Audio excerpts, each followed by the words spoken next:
Alright guys, I'm back again.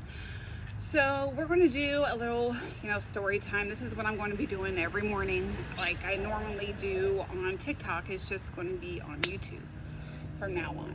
I feel like I can be, just like I said, yesterday or earlier, like I feel like I can be like my authentic true self on YouTube. Like I don't have to fucking worry about, not cussing, or I have a really foul fucking mouth.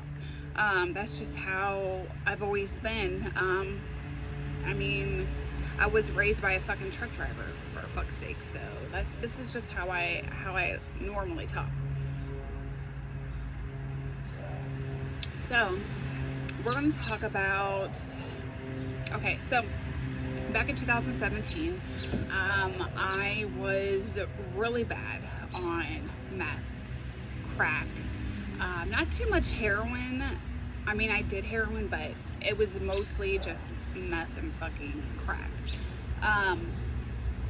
So I had, kicked my then husband out of the house. Okay, my whole situation with that, let me just start from the beginning. So, in I think November, the end of November 2016, I told my then husband that I didn't want to be with him anymore. Like I just didn't want to be with him. Now before then, I tried leaving him like 5 or 6 times, but he would always start crying, throwing a fit, and literally he would say that he was going to kill himself.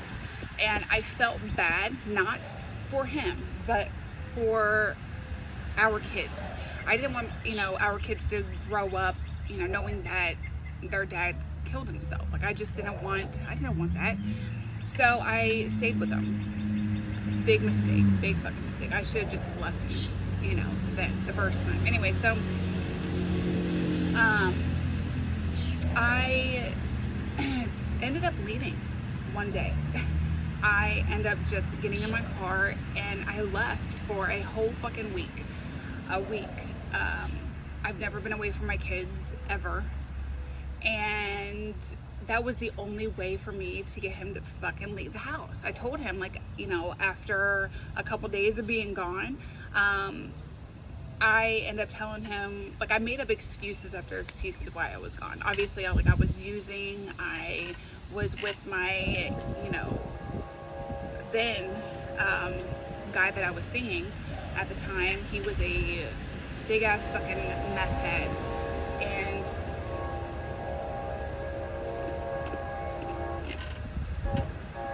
one of the worst mistakes of my life was getting with this guy. So anyway, I did lie to my then husband and told him that I can't really remember the exact lie that I told him, but I kept calling him every day and kept texting him throughout the day, just telling him, making up excuses and lies on why I wasn't home. I don't know if it was, one time I told him I was in jail, I think. The other time I said, like, my grandmother was in the hospital. I can't really remember. It was probably a combination of both. Anyway, so toward the end of the week, I just, texted him and told him, like, look, I'm not coming back until you are out of the house. Like, I can't be with you anymore. Like, our marriage is so toxic. During our marriage, like, he never laid a hand on me. But he would break my shit. He would slam the doors, punch holes in the walls. He would literally break. I had so much stuff from my grandmother and from my, mom, my biological mom, before she died. Like, he was breaking, my shit. And I ended up getting so sick and tired of it one time in the beginning of 2016, and I called the police on him, and they took him to jail. Now, I don't think that he got charged officially for anything, but his ass did get arrested, and he went to jail for a few hours. So anyway, now I ended up texting him, telling him, look, I don't want to be with you. Like, this is my way of getting you the hell away from me. Like, we just can't be together. We're not meant to be together. I don't want to be with you. Whatever. So he calls me and he tells me, well, my mom is on her way, so you better get down here. He literally left my kids in house. Now, his mom was parked outside of my house, okay? and my ex-husband was in her vehicle while my kids were in my house. Okay, my oldest daughter was awake. Actually, all my kids were awake. They were, because when I walked in the back door, they all were there in the kitchen. So yeah, he just like neglectfully, forgot that my kids were inside. Our fucking kids. Like, come on now. Anyway, so now before anybody says anything, okay?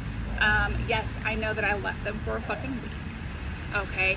Yes, he was taking care of the kids for once by himself for a week. God forbid that he took care of his own kids for a week. I understand that I shouldn't have left. I take full responsibility for everything that I have done in my past, wholeheartedly. But he, on the other hand, doesn't take any kind of responsibility whatsoever. It's just 100% my fault.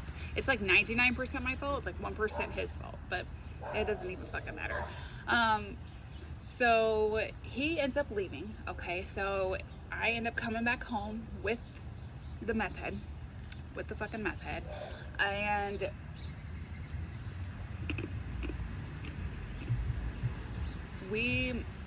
after about a week, or no, I'm sorry, 3 weeks later, I end up finding out that I was pregnant. Okay, and it was by the meth head.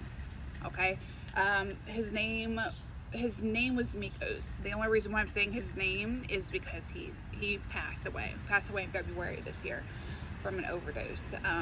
So anyway, I found out that I was pregnant, and I immediately called the Suboxone doctor, because here in Columbus, or here in Ohio, I know a lot of you are like, oh, well, you get on Subutex when you're pregnant. No, that's not true. I mean, that may be true for some, but for others, no. I was on Suboxone with all 3 of my babies. Anyway, so I called the Suboxone doctor that I went to previously, told him that I was pregnant. He's an OB doctor, so I made an appointment. I tried stopping. Now, at this point, I was on Xanax so bad, like really, really bad. And, or any kind of benzos, honestly. And for those of you who know, if you're on benzos, you go through hell of fucking withdrawals. And that's what happened. I believe I went through like a period of psychosis. Like, I didn't know what was real, what wasn't, what was reality, what was a dream. Like, it was that bad. Now I know that it was from me detoxing from benzos, but then I didn't know what the fuck was going on. So anyway, I stopped using, okay, for a couple weeks, actually maybe for a month. My then, Mikos, he even stopped as well. The only thing he was doing was smoking weed, which I didn't care about. But like, our relationship then was, while we both were clean, was pretty good. My kids loved him, especially my oldest daughter. Even now, she said that she always thought of him as like her father figure. He was more of a father than my ex-husband, and me and my ex-husband were together for 5 years.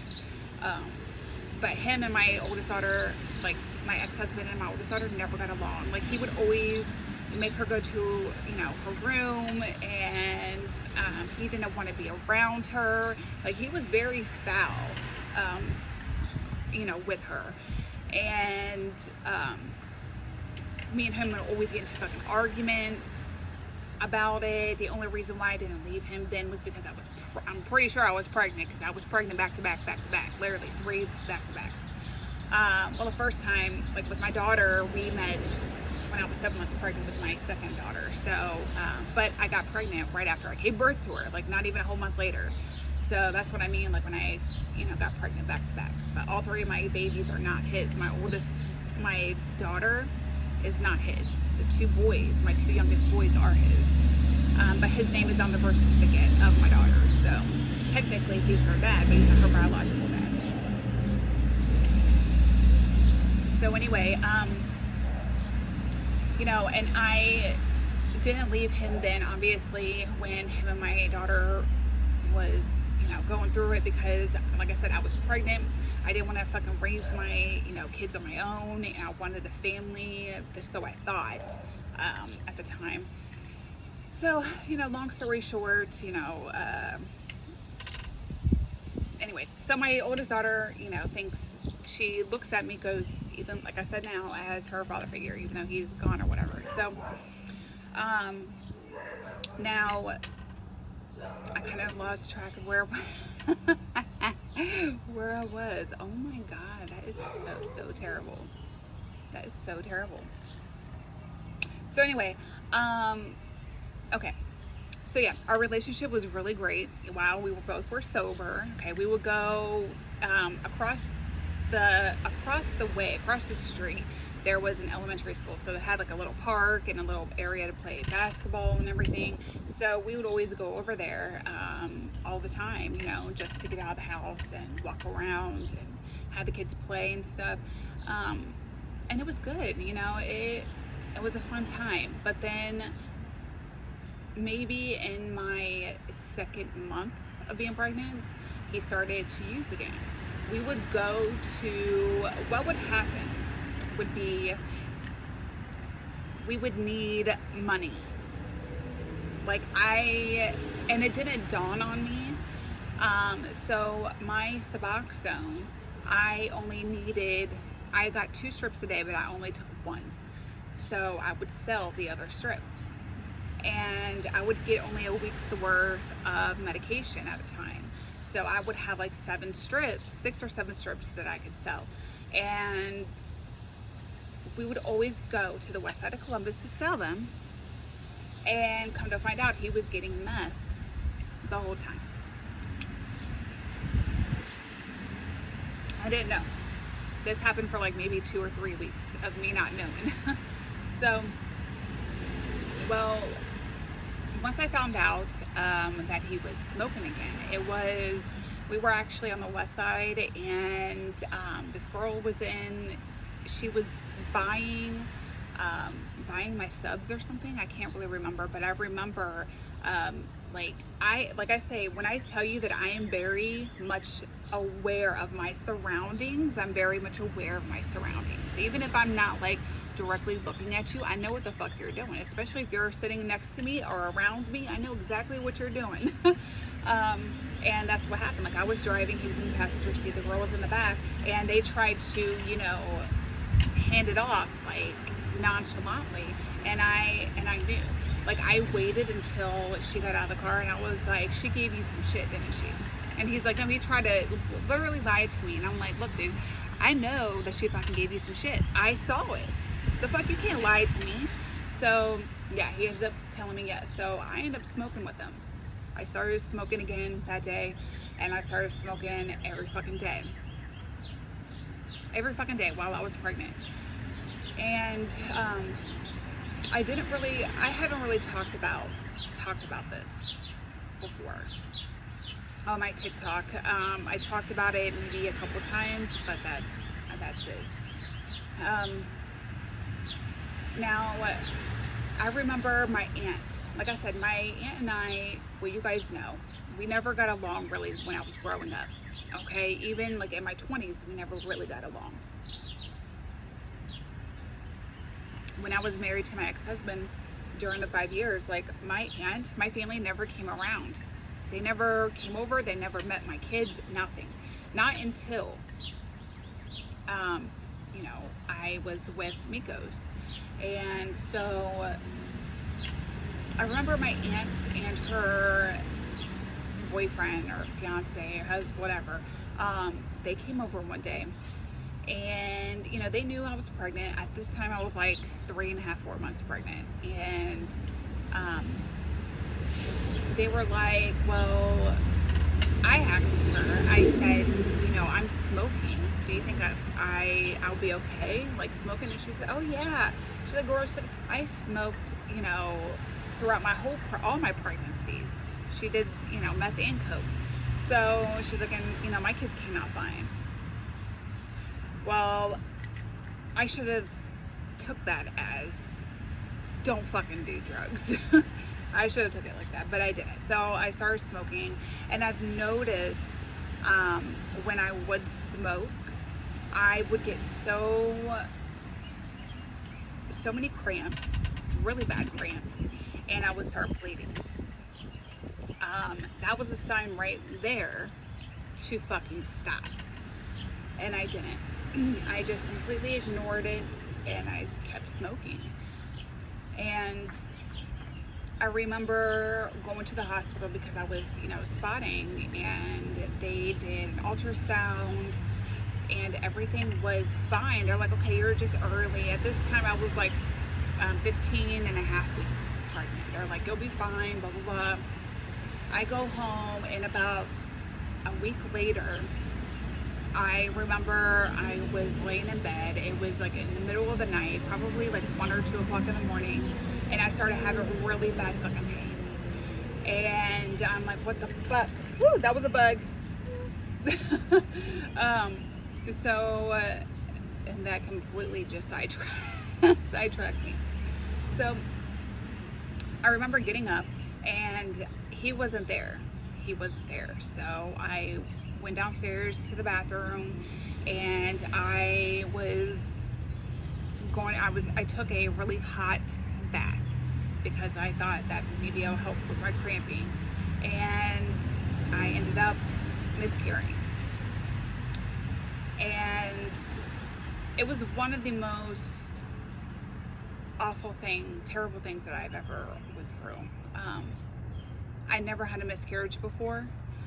Every single time that I was pregnant, I always had a healthy pregnancy, obviously. Like, I wasn't on drugs with any of my other pregnancies, so, common sense that I was going to miscarry with this one. But I just wasn't looking at it like that at the time, You don't look at things like that when you are in active addiction and your life is just a complete fucking, fuck fest. Like, you don't look at shit like that, And, I remember immediately after I miscarried, I walked outside to the back because when he would, normally when he would leave in the middle of the night, he would go cop some drugs, some stuff. And he would come in through the back. So I walked outside, and I just knew that he was coming back, and he was coming back. And he had his little fucking flashlight. And I knew that it was him, and I started cussing him out and yelling at him, and I told him, like, I just had a fucking miscarriage, and he came to the bathroom and everything. And I think after that incident, I just spiraled out of control. I started using so much every single day, all day. Like, there wasn't a day or an hour that went by that I was not using.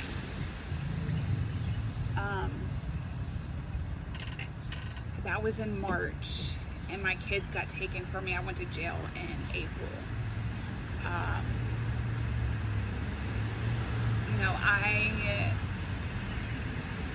That's something that I never ever thought that I would ever go through, ever experience. And it definitely makes me appreciate my kids that much more, and appreciate the fact that I was able to stay sober with each and every one of my pregnancies. The only kind of medication that I was on with any of my pregnancies was Suboxone, which was prescribed by my OB doctor, by the way. And I know that my ex-husband, he has told his family that I was using during my pregnancies. Like, you are fucking sick. You're fucking sick, dude. Do you not understand that the guardian, and I have the guardian, I'm having her, she already, pulled all the hospital records. And, when you have a baby, they automatically test the placenta and test the baby's poop when they poop for the first time to see if there's any drugs or anything in their system. So, anyway.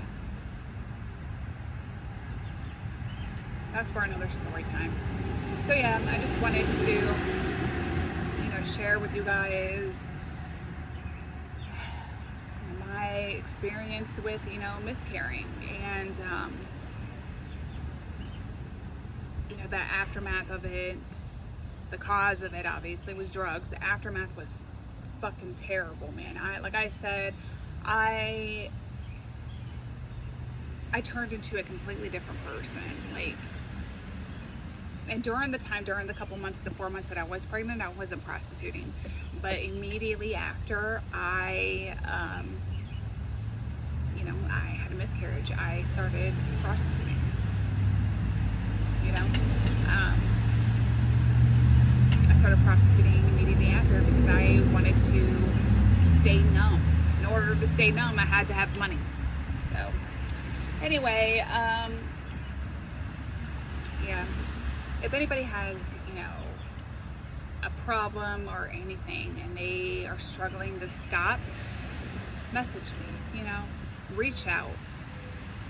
Life is so much better being fucking sober. Like, given the fact that I am still on Suboxone, but to me, that's being sober, okay? And yes, I do drink occasionally, maybe like once a month, once every other month, but, you know, that to me is still sober. I can have a drink and stop. A lot of other people has a drink and they call their dope man. That's not me. That's not me. And my recovery isn't like everybody else's, and everybody else's recovery isn't like mine, okay? So don't be sitting here judging, because I know there's judgy motherfuckers who watch me, because that's just what they do. They're miserable as fuck. So anyway, and if you guys need any information on how, like I said, I'm on Suboxone, and I am actually doing telemedicine for my Suboxone. It's called bupe.me, bupe.me. That's the website that I go to for my Suboxone medication. I don't have to leave the house to go sit at the doctor's office for hours on hours. I get a monthly prescription. It's only $125 a month. Your insurance, you know, may cover it. Mine, you know, does, thank God. But, you know, Suboxone definitely saved my life. Well, I was on methadone for 2 years prior to that. I just transitioned to Suboxone in November of last year, but, you know, methadone saved my life as well.